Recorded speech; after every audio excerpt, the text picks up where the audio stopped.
Halo semuanya, selamat datang di sesi bedah materi kita kali ini.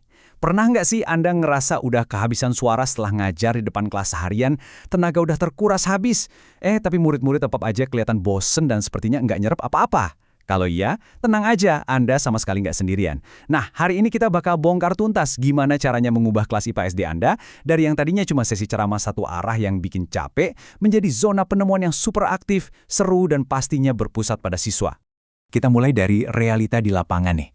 Kenapa ya murid-murid kita sering banget cuma duduk diem, pasif, natap kosong ke papan tulis, atau malah asyik coret-coret bukunya sendiri waktu kita lagi ngajar IPA? Padahal kan pelajaran sains itu harusnya penuh sama keajaiban alam dan eksperimen seru, tapi kok malah berubah jadi rutinitas yang membosankan buat mereka? Oke, untuk menjawab rasa penasaran itu, mari kita lihat rute pembahasan kita hari ini. Kita bakal bahas satu persatu, mulai dari masalah utama pembelajaran IPA, lalu kenalan sama keterampilan proses sains, masuk ke strategi pembelajaran PDR, gimana praktik PDR di kelas, dan yang terakhir, dampaknya pada hasil belajar. Ini dia jalan pintas kita untuk ngerombak total cara kita ngajar. Masuk ke bagian pertama, masalah utama pembelajaran IPA, alias jebakan metode ceramah. Di sini kita harus jujur-jujuran melihat akar masalah yang ada di kelas kita. Coba perhatikan perbandingan ini. Ada jurang pemisah yang lumayan besar antara apa yang benar-benar terjadi sekarang sama lingkungan belajar ideal yang kita pengen. Kondisi nyatanya, kelas masih sangat berpusat pada guru. Kenapa? Ya karena ceramah itu metode default yang paling gampang kan. Kita merasa pegang kendali kalau kelasnya tenang. Padahal kondisi idealnya tuh siswa yang jadi pusatnya. Mereka yang harusnya sibuk bereksperimen. Memang sih, kondisi ideal ini bakal kerasa lebih berisik dan berantakan.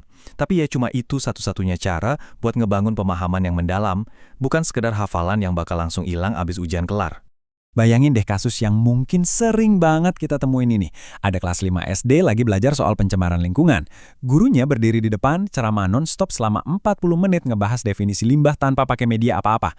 Hasilnya, murid-murid asyik ngobrol di belakang atau cuma nyalin catatan bagai robot. Ironisnya lagi nih, di saat mereka lagi diajarin soal kebersihan, ada tumpukan sampah plastik beneran berserakan di halaman sekolah tepat di balik jendela. Dan itu sama sekali nggak dibahas. Ngajarin masalah dunia nyata cuma bermodal omongan jelas terbukti gagal total buat ngaitin konsep buku ke realitas anak. Nah, dari masalah tadi, kita masuk ke bagian kedua, mengenal keterampilan proses sains. Gimana sih caranya ngelatih anak biar bisa berpikir layaknya seorang ilmuwan? Intinya gini, sains itu bukan kumpulan fakta mati yang harus dihafal. Buat anak umur 10 tahun, bertindak kayak ilmuwan itu artinya kita kasih mereka kebebasan yang terarah. Maksudnya, biarkan mereka ngamatin serangga dari jarak dekat, nanya kenapa serangga itu terbang ke arah cahaya, nyoba bikin eksperimen kecil-kecilan, mikirin hasilnya, terus ceritain temuan itu ke teman-temannya dengan antusias.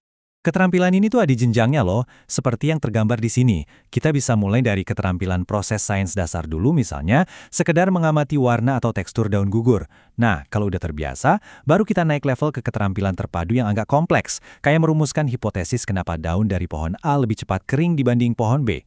Ini benar-benar ngasih kita semacam toolkit yang terstruktur banget buat pelan-pelan mancing keterlibatan dan nalar kritis siswa. Dan pendekatan ini didukung penuh sama sains perkembangan. Teori Piaget ngingetin kita kalau anak SD usia 6-12 tahun itu lagi di tahap operasional konkret. Otak mereka tuh emang didesain buat belajar lewat menyentuh, melihat, dan memanipulasi benda secara fisik. Kalau kita cuma ngasih ceramah yang abstrak, wah kita secara harfiah lagi ngelawan cara kerja otak mereka sendiri. Mereka tuh butuh dunia nyata yang bisa mereka pegang langsung. Terus gimana dong cara nerapinnya?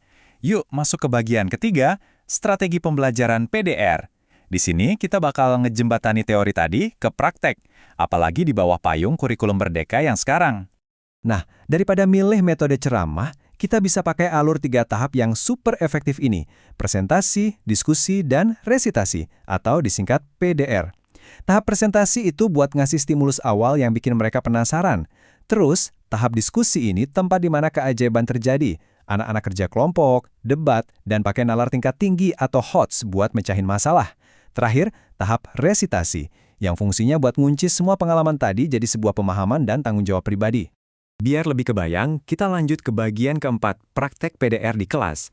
Mari kita terapkan strategi ini langsung ke kasus kelas 5 soal pencemaran yang tadinya gagal total tadi. Mulai di tahap presentasi, stop deh kebiasaan mendikte materi. Ganti pendekatannya. pampang dua gambar gede di depan kelas. Satu, gambar sungai jernih yang asri banget. Satu lagi, sungai yang hitam, dekil, dan penuh tumpukan botol plastik.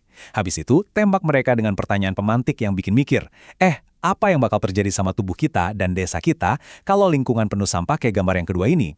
Dengan cara ini, Anda langsung ngebangunin pengetahuan awal mereka dan ngambil alih perhatian penuh seisi kelas sejak detik pertama. Lanjut ke tahap diskusi, bawa mereka keluar dari kelas yang sumpek. Suruh mereka nyebar di halaman sekolah buat nyari titik-titik tumpukan sampah beneran. Biarkan mereka di kelompok kecil itu berdebat, mikirin dari mana asal sampah ini dan gimana cara mencegahnya. Nah, tantangan paling berat justru ada di kita para guru nih. Kita harus tahan diri buat nggak ngasih tahu jawabannya dan murni cuma jadi fasilitator aja. Kasih mereka ruang buat salah dan kesempatan buat ngembangin skill nanya serta nafsirin data mereka sendiri. Terakhir, tahap resitasi. Namanya emang kedengaran teknis, tapi ini murni soal konsolidasi. Gimana caranya ngubah energi heboh sehabis keliling halaman tadi jadi sesuatu yang bermakna? Anda bisa suruh mereka bikin poster kampanye daur ulang buat sekolah dari hasil temuan mereka. Atau minta mereka nulis jurnal singkat tentang perasaan mereka pas lihat sampah tadi. Ini brilian banget buat ngubar konsep abstrak soal pencemaran jadi aksi nyata, ngebangun rasa tanggung jawab, dan ngasah cara mereka bikin kesimpulan. Sekarang kita sampai di bagian kelima, dampak pada hasil belajar, alias manfaat nyata dari metode ini. Mungkin Anda mikir, buat apa sih repot-repot nyiapin gambar, bawa anak keluar kelas, sampai bikin proyek poster? Yuk kita lihat buktinya. Data ini ngasih lihat buktinya dengan sangat jelas. Penelitian empiris itu nunjukin lompatan yang luar biasa. Waktu guru ninggalin ceramah tradisional dan beralih ke PDR yang berbasis penemuan ini, hasil belajar murid itu melonjak konsisten antara 20-30% loh. Jadi, ini bukan sekedar teori pendidikan yang kelihatan keren di atas kertas, tapi praktik lapangan yang udah terbukti ngedongkrak pemahaman anak secara terukur. Dan pastinya, manfaatnya itu jauh melampaui angka di rapot. Anda lagi ngebangun anak secara utuh. Secara kognitif, mereka nggak cuma hafal kata polusi, tapi paham benar siklus dampaknya. Secara afektif, Anda nanamkan rasa peduli yang tulus. Waktu lihat sampah di sekolah, mereka tergerak karena merasa itu tanggung jawab mereka. Terus secara psikomotorik, tangan mereka jadi terampil karena turun langsung milah sampah dan bikin karya. Pendekatan komplit inilah yang jadi roh sebenarnya dari kurikulum Merdeka. Kalau ada satu hal yang wajib banget Anda ingat dari pembahasan kita kali ini, ingatlah pesan ini. Pembelajaran IPA itu nggak boleh lagi sekedar hafalan, tapi harus berbasis pengalaman langsung yang benar-benar bermakna buat siswa.